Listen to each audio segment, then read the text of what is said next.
पोहरादेवीचं महत्त्व तर खूप मोठं आहे भारतामध्ये आणि त्यानंतर एखाद्या राजकीय नेत्याने जर कोणी महत्त्व वाढवलं असेल तर ते उद्धवसाहेब आहेत. आणि जेव्हा त्यांच्या युतीचं सरकार होतं, भले ते मुख्यमंत्री नव्हते, परंतु संजय भाऊंच्या माध्यमातून इथं जो निधी सुरुवातीला जो भेटला तो उद्धवसाहेबांच्याच माध्यमातून भेटला. त्यामुळं थांबवायचा काय असा विषय नाही आहे आणि कोणीतरी उठलसूट आणि काहीतरी आरोप करणं हे बी बरोबर नाही आहे.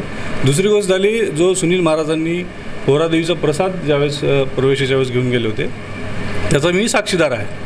साहेबांनी प्रसाद नाकारला नव्हता, यांनी काहीतरी राजकीय भांडवल केलं. साहेबांनी प्रसाद, तो महत्त्वाचा प्रसाद आहे, पोहरादेवीवरून आलेला आहे, तर घरातील सर्व मिळून आम्ही खाऊत हा प्रसाद, म्हणून त्यांनी मंदिराकडे पाठवला होता त्यांच्या सहकाऱ्यांना की बा हा मंदिरात ठेवा, आम्ही सर्व मिळून खाऊयात.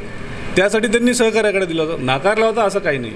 आणि मला हे म्हणायचं आहे की भारतीय जनता पार्टी असे कोणीतरी उभे करून विनाकारण मोठ्या लोकांवर आरोप करायचे, पोहरादेवीला काय झालं काय नाही या आरोप करून स्वतःचं महत्त्व वाढवत आहेत. ठळक घडामोडींसाठी देशोन्नती न्यूज चॅनलला सबस्क्राईब करा आणि बेल आयकॉन प्रेस करा. मुंबई, पुणे, नागपूर, मराठवाडा असो का विदर्भ, राजकीय, सामाजिक, शैक्षणिक क्षेत्र असो का क्रीडा, सर्वच घडामोडीचे विश्लेषण पाहायला विसरू नका. फक्त देशोन्नती न्यूजवर.